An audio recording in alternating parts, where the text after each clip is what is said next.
Assalamualaikum warahmatullahi wabarakatuh. Terima kasih. Jumpa lagi di channel saya Tamrin Fatoni. Pada kesempatan malam hari ini saya akan review materi, yaitu relevansi tasawuf terhadap perilaku politik, ekonomi, dan sosial, dan bagaimana perannya tasawuf itu terhadap itu semuanya. Oke, langsung aja. Perlu kita ketahui bahwasanya fakta di lapangan, bagaimana perilaku. Yang pertama adalah politik.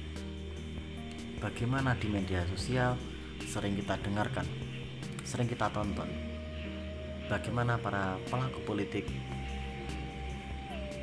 mendapatkan ganjaran setimpal atas perilakunya, atas kejahatannya. Kemudian ekonomi, zaman semakin modern, perilaku ekonomi yang melanggar agama juga semakin merajalela.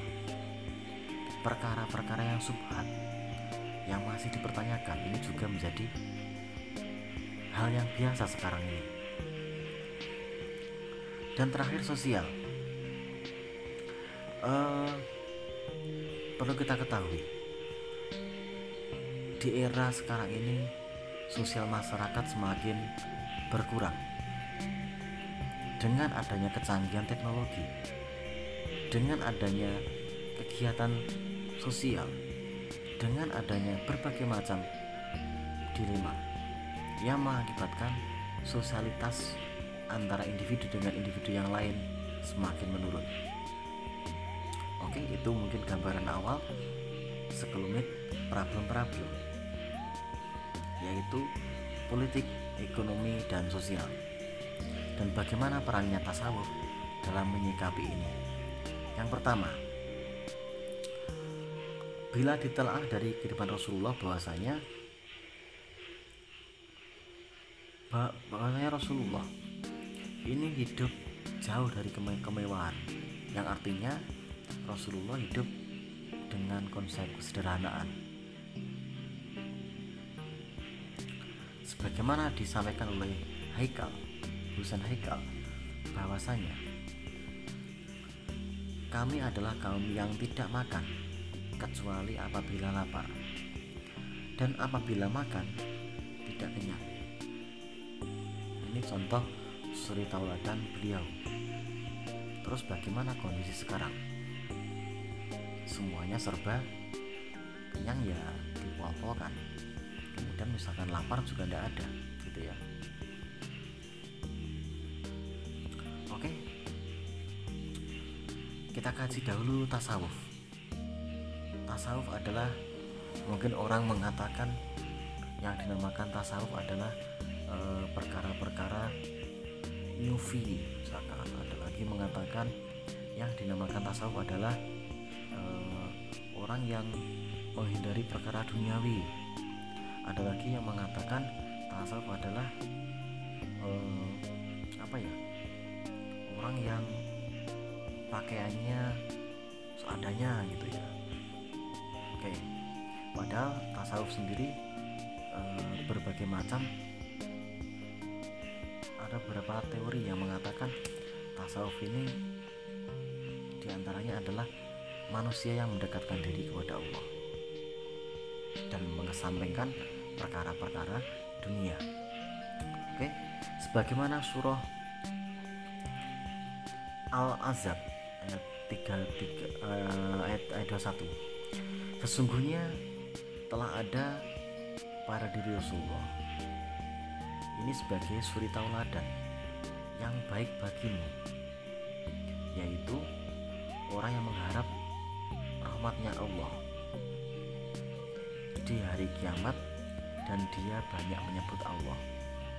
Rasulullah sebagai suri tauladan, jelas-jelas dia hanya berfokus kepada Allah, tidak mengesampingkan dunia nomor satu, tidak. Yang jadi patokan adalah Allah. Kemudian ada tambahan lagi surah Al-Muntaha ayat 6, bahwasanya sesungguhnya pada mereka itu, maksudnya Ibrahim dan umatnya, adalah teladan yang baik bagimu, bagi orang-orang yang mengharap pahalanya Allah di hari kemudian. Dan barang siapa yang berpaling, maka sesungguhnya Allah, dialah yang maha kaya lagi terpuji. Dan terakhir,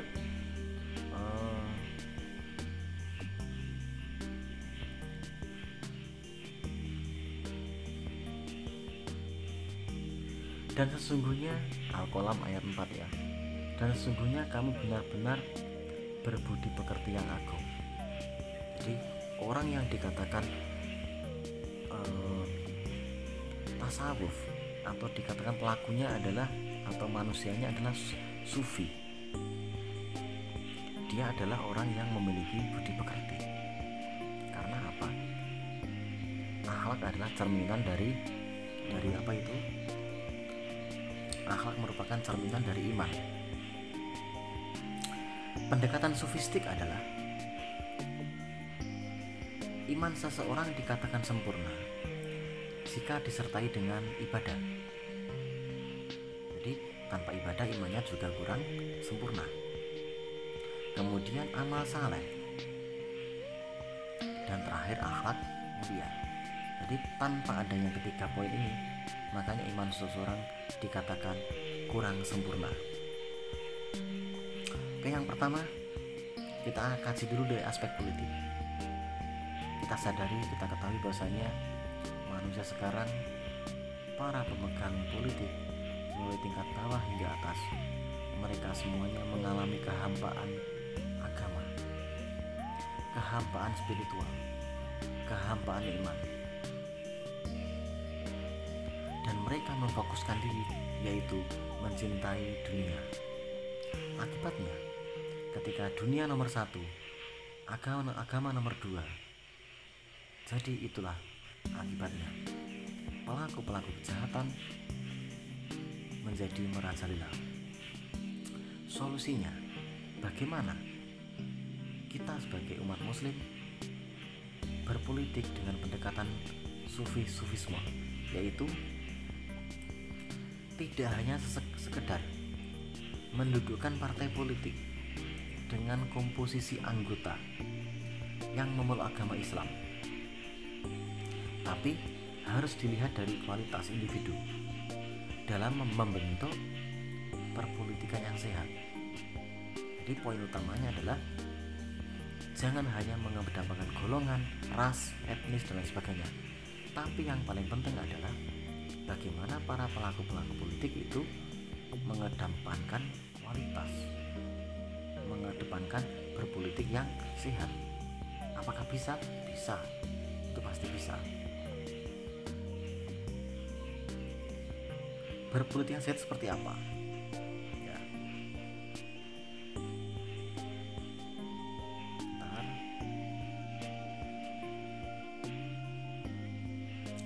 Yang dikatakan berpolitik sehat apa? Ya, berpolitik yang halal, itu dikatakan sebagai sehat.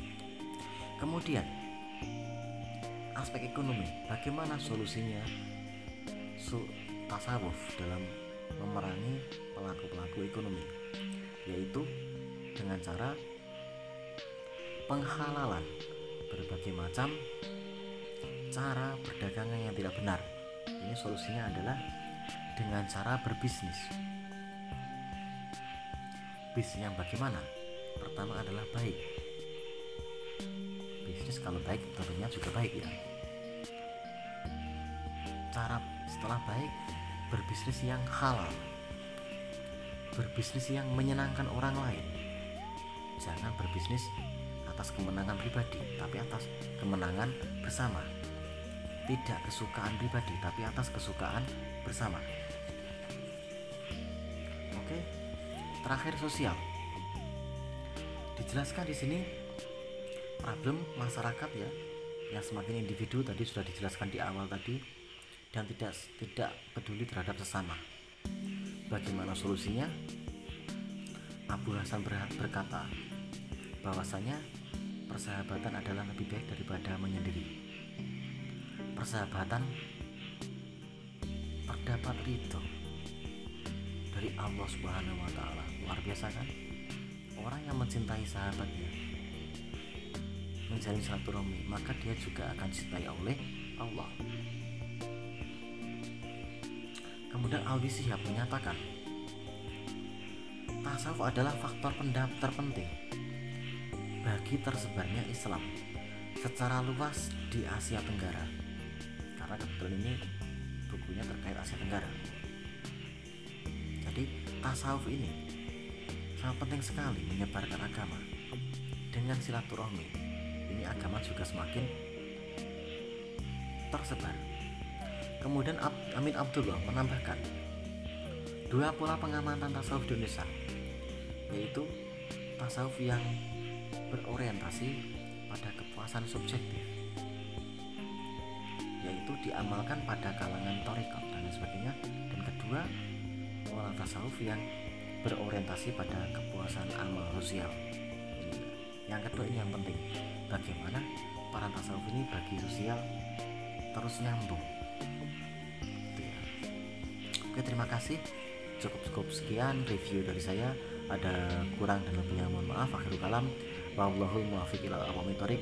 Wassalamualaikum warahmatullahi wabarakatuh.